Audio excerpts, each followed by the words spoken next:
Yeah. Mm-hmm. Yeah.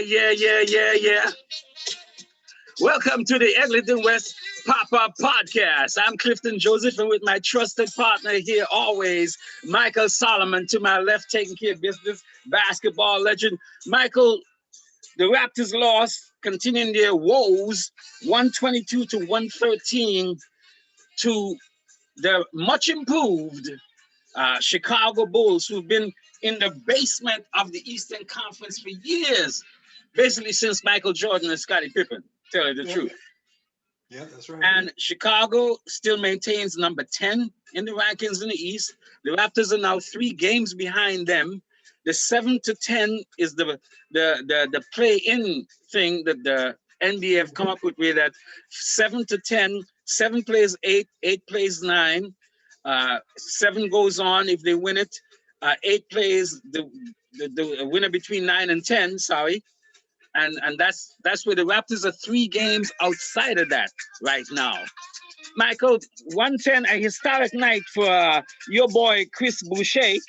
I mean, wow, Michael. 38 points and 19 rebounds, 1 assist, and I don't know how many blocks and so on. Siakam, 28, 8 and 1, and Anobi, 13, 4 and 6. But wow, Michael, what does this game show you? That the Raptors have absolutely no interior defense whatsoever, that they give up a shitload of threes, especially in the third, deliberately a strategy that I disagree with Night Nurse Nick, our coach.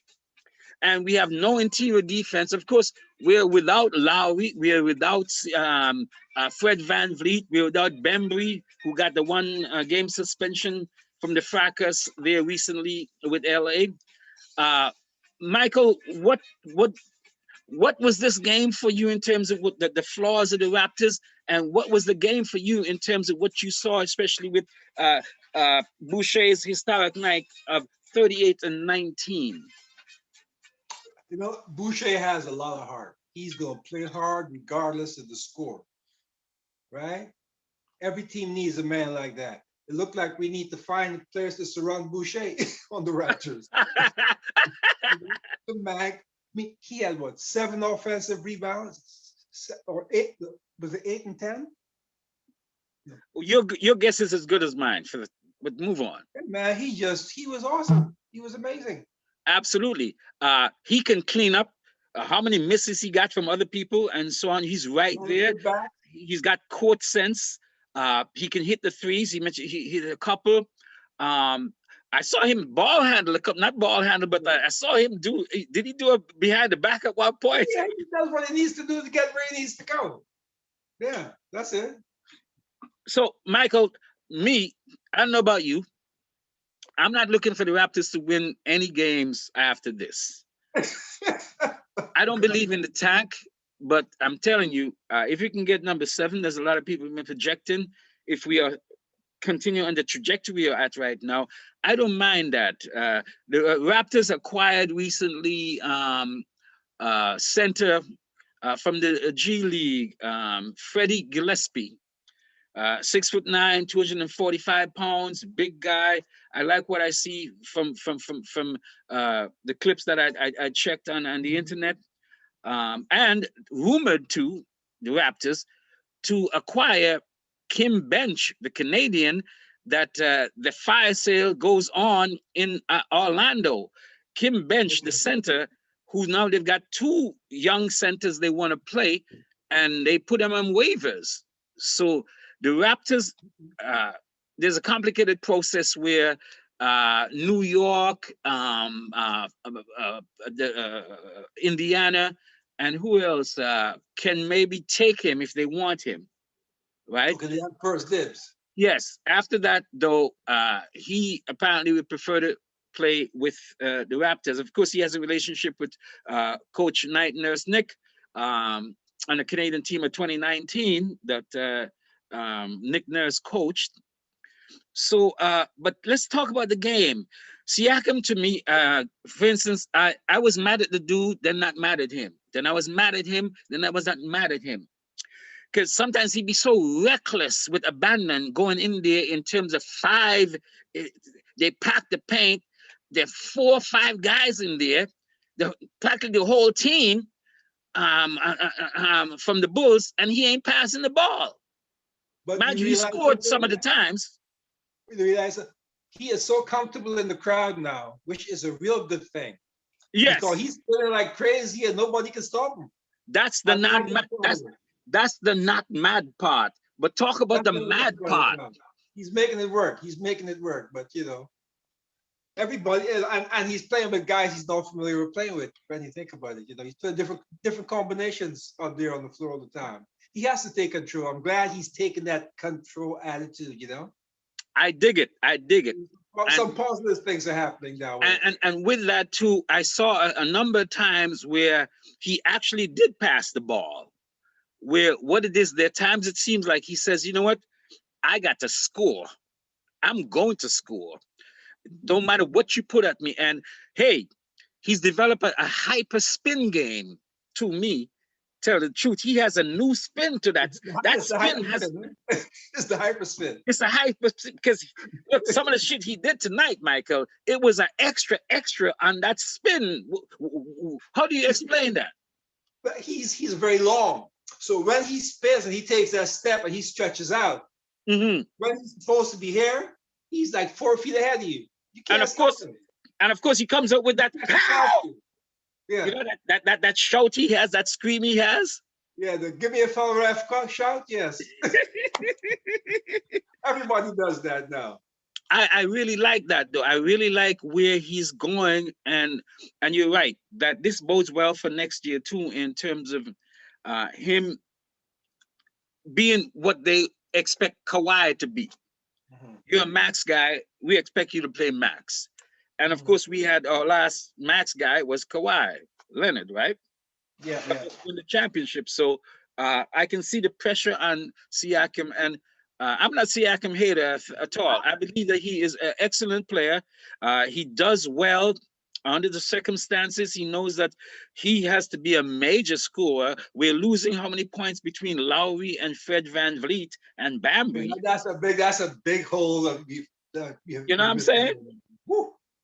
That's a good 40 points every night we're missing right there. So me not have no problem, Michael, with Siakam going off and ball hogging, because that boy was a ball hogger tonight. I mean, I have no problem with that. Because that's what the game called for, wouldn't you say? Well, you know what? The other guys weren't stepping up, really. The other players weren't stepping up, so somebody's got to do something. So he did what he had to do. That's his job. And if not him, who? Because you're right. I mean, but OG tried. Well, he had another cold game, right? Yes, and I gotta say the OG too. OG is reminding me more and more of Norm Powell at a certain point. And tonight also did the guy that we traded for Norm Powell, Gary Trent Jr. He was almost, I didn't realize he was even playing tonight. He had a rough game too. So again, we got to get these starts going. I mean, we got to get things going better than we are doing. You know what I mean? First quarter, 33 to 27. We were down by 6, 7. Second quarter, 31 to 24. We're down by 7. Third quarter, 33 to 28. We're down. Fourth quarter, 25 to 34. It's the only quarter we won. And the Raptors have this thing, Michael, which I wish they'd cut it out, where they're down by 40 points for the whole game, and then do a quick rally and get it down to 5. Yes, it's annoying. It's annoying. I'm telling you, it's ridiculous. What the fuck? It's like if they're trying some kind of trick, That's why they could trick everybody in the end, but it doesn't look like it. They need to be consistent. Because if you didn't see this game, Michael, and you saw the 122 to 113, you say, well, it ain't that, it's just 9 points. But they were down by 20-something for a lot of the game. In order for a team to be successful, Clifton, everybody has to come to play. You can't have a man putting out the kind of effort that Boucher put out and that Siakam put out, and the rest of them aren't contributing or, bringing something else if they're lacking in one area to compensate, right? It's true. Because look here, there were only three players. Bushes out there. And the centers is like an experiment, or center position is an experiment, and it'll be like that until the end of the season, I think.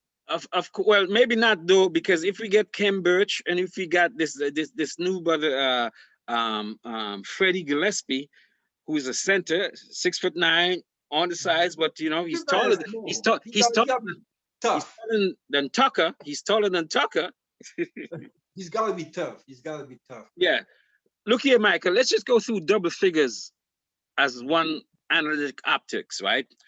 In the Raptors team, we only have three people in double figures, three players in double figures. Boucher with 38, Siakam with 27, Anunoby with 13. Next closest is one with 9. Here is for Chicago. 1, 2, 3, 4, 5, 6, 7 players in Chicago in double figures. Listen to these figures. Vujicic that you just got from Orlando, 22 points. That's a big Zach LaVine, 22 points. Young, 11. Williams, 11. Markkanen, 18. White, 15. Fierce that they just got from Detroit, from the Celtics, 14 points and 10 rebounds. What a good pickup. No, he makes them so much better right away. And you saw that tonight. Absolutely. Absolutely. It was like the Raptors going up against the Celtics. Yes. You know? That's what ties to it anyways. Troops. You're right. But you're right. Yeah. They evacuated us tonight because we had absolutely no interior defense, Michael. That sounds painful, Clifton. Being It evacuated. Being evacuated sounds quite painful. Oh, no. You're right, but seriously, Michael, though, now every game it seems like we get together like this after the game, and we're moving further away. The Raptors are moving further away from even the play-in team. We're talking about you're 3 games away from the 10th. In the old paradigm, 8 teams would make the playoffs.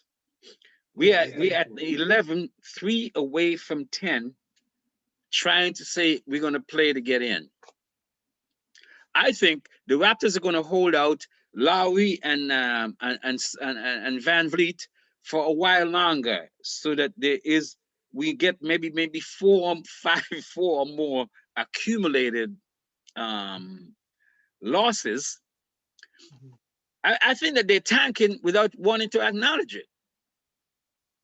You know what? We could wait and make it into the playoff, or play our asses off in the playing games, and come out like a regular, powerful team for the playoffs. If these new additions pan out, if our big man addition pans out, we could be a very different team than we're showing right now with Lowry and Van Vliet healthy, right? So you think that the Raptors should make a push to get into the playoffs? Sorry, to get into the play-on game. Yeah, always. You always play to win. Regardless, you have to play to win. That's of course. But as you said, tonight, Siakam played to win. Boucher played to win. To some degree, you could say that OG played to win. Brian had a bad shooting night. I could also say, to tell you the truth, that I was impressed with your guy, Yuta Watanabe. 7 points, 2 rebounds, 1 assist. I saw him make some moves to the basket with some behind the back. Yeah. Which I haven't seen for a while, Michael, in terms of players. It comes with playing time. The more playing time he gets, the more things you'll see him do. But I haven't seen that kind of play where you're so close to the basket, like moving into the basket. Like, for instance, that game-winning shot that Gary Trent Jr. did the other night, where he won the game, the buzzer beater, right? Yeah. Where he came to the 3-point line and it pop, and he did a behind-the-back pass to himself, dribble, Yeah. and hit the three. But tonight, I saw Watanabe do one of them moves where he was like 4 feet from the basket. That guy has some ball handling skills, and you say that's why. That's why I like that they're kind of on the ground tanking it right now and keeping Lowry out of it, because all of a sudden Lowry's got some toe shit going on. Fred's got yeah. But when it comes to Watanabe, the way he plays, he only needs one dribble. In his game, 2 dribbles is maximum you'll see him take, right? And quite a few guys use that play today. Throw the ball behind their back and then go to the layup. It's becoming a popular move. You see Devin Booker doing it, in the highlights. So I guess the guys are picking up on it and it's becoming popular. Including Watanabe. Phylon Stanley Johnson. Stanley Johnson played it tonight a couple of times. And I got to say, Michael, I like what I saw about Johnson tonight. He had 7 points and probably one of his most aggressively offensive game probably ever with the Raptors. How many times he went into the paint with some trees there waiting and scored a couple of times? I haven't seen Stanley Johnson play like this for the Raptors, really. He seems to have ignited some elements of his offensive game tonight. I think so. I welcome the unofficial tanking by the Raptors organization by keeping a lot of their key players out. Of course, some of them on the health and safety protocol, what have you. But I'm seeing a lot of teams are doing it, Michael, where all of a sudden some player mysteriously develops some kind of flash of fintis or sprain this or sprain that and are out for like a couple of games. You can't repeat those things because they happen. This is what happens. All kind of freaky stuff happens when it comes to injuries and players. So you can't dispute anything they say. So what do you take away from this game and going forward, Michael? We're finally up to about 20 games to go. 52 games, I believe, was what tonight was. So we're playing a 72 instead of an 82 season game this year. I see right now the Raptors are content to let the young guys get some experience and grow in this interim moment we're at right now. And hopefully, you gotta say hopefully, the big men we get pan out and they sort of catch on to our system. And then Van Vliet and Lowry come back and we get on the roll coming down to the, it's like hitting your stride at the right moment. If we hit our stride right into all those playing games, we can be off to the races. Well, Micah, I want to thank you. That's the only thing I think we can hope for at this moment. Well, we didn't mention all night, and I should go back to him because another thing I was impressed with is that Malachi Flynn ended with nearly his first double-double. It was his first start in the NBA. Malachi Flynn, point guard that we drafted in the second round, and he ended up with 9 points, 3 rebounds, and 8 assists. So he's coming close on to, and he also is moving to the basket more and much more aggressive with his offensive game, Michael. So the Raptors lose. Wow, 122 to 113. This is the old heads talking basketball of the Eglinton West Pop-Up Podcast Network. I'm Clifton Joseph, and trusted my man here to my side always is basketball legend, Canadian wise, Michael Solomon. Michael, what do you have to say, man, with the folks before we say goodbye? Man, you know what? You got to hang in there, hang in tough. It's going to be a while, but they'll make some kind of a nice push at the end. That's it. So please like, share, subscribe, and we'll be right back next time around. Raptors lose, but we look forward to the days when Raptors win. Raptors win.